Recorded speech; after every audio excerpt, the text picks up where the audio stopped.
So, and I have to say, for you as a podcast host, I love how much you listen. Listening is an art form. Okay. I just want to say this. I worked in a deli for many years. Okay. When I worked my way through school, when I owned my own business, because it was seasonal, right? And I always stayed in the deli business. It was good money. And I had a good friend that owned their own place, and I always worked for him. And so I got to observe the public a lot, talk to people, right? And they always saw me as like their therapist, and others, right? Always talking about their problems. But what I would always observe, I worked in a really rich area, right? And I would always observe these people coming in and seeing like, oh, there's the Smiths, or there's the Kretzes. Let's go talk to them, and I would just hear the conversation. And one thing I would always see is nobody listens to each other. They're all just looking at each other, thinking about the next thing that they're going to say so they can one up what they're doing.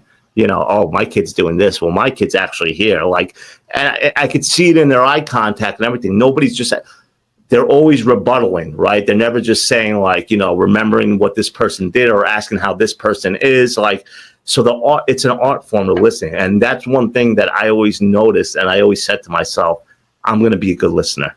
I'm going to listen to people. I'm going to remember if I see a client from 3 weeks ago, or even a friend, whoever it may be, I'll remember to ask them about a problem that they were dealing with. They were talking about 3 weeks ago. And they're always like, you remembered that? I said, yeah. I said, I was listening to you, so I just say that for your purpose and what you're doing. You're a very good listener. And I love how you notice those trends that I didn't even notice within myself. So.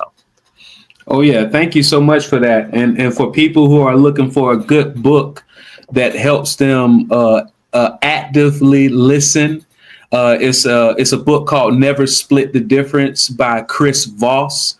I've heard of it. Oh, yeah. He teaches mirroring. He teaches tactical empathy. He teaches I forget the last term that he used, but basically you're empathizing and you're thinking about all the bad things that a person can be thinking about. Go ahead. 1 second. Okay, I want to tell you something, all right? Mm-hmm. So I work with my friend, one of my great friends, Larry Horner, okay? He's a great guy. He's a salesman for a payroll company where I work near me. Me and him work together. He's one of the best salesmen I know. I really like, he just has a great mentality of him, okay?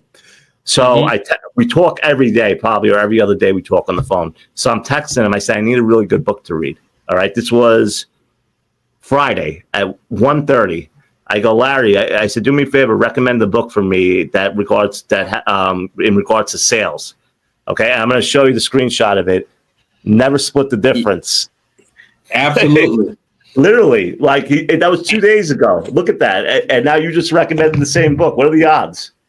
Oh, yeah. And what I'll do is I'll definitely get the book, but I'll also. Oh, yeah. Like 20 pages in. Oh, it's a powerful book. I know you like that story phenomenal. Of We Have Your Son, right? Yes, I was just talking about that with him. I was on the phone with him today, and I go, dude, I started reading the book, and I said, I love that part about how he meets the Harvard professors, and they do that part with I Have Your Son, and his response. How am I supposed to do that? Yes. Oh my God.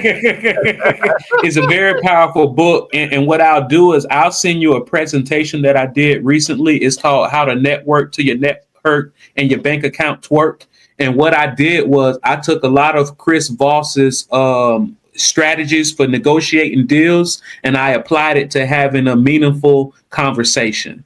I'll send you that to check out. Yeah, please. It's so funny too, because today we had a phone call. We had me, my buddy Larry, and he introduced us to this big local 3 union contractor that just got this job, a $40 million job for 4 years.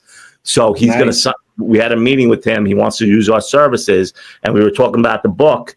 And he said one thing that I like that he does is to ask them a question that they have to answer no to. He says everybody wants to get the yes reply, right? But he's like, for instance, like if you're providing like accounting, like, one of the questions he said is, do you think you can run this $40 million job the way you've been running your other jobs and run it successfully? And he told me that's what you should ask him, beforehand. And I guarantee you he'll say no, and that just sets the preface of going. And I did it. And he said, no, I can't run the job like I've been doing. That's why I'm meeting with you today, you know, and it kind of set the tone. And after he's texting me during the meeting, he goes, great question. He goes, you know, I love it, you know, but he got that from Vaughn. Oh yeah, and another thing is when you ask that no question, they're either going to say no, or they're going to say no and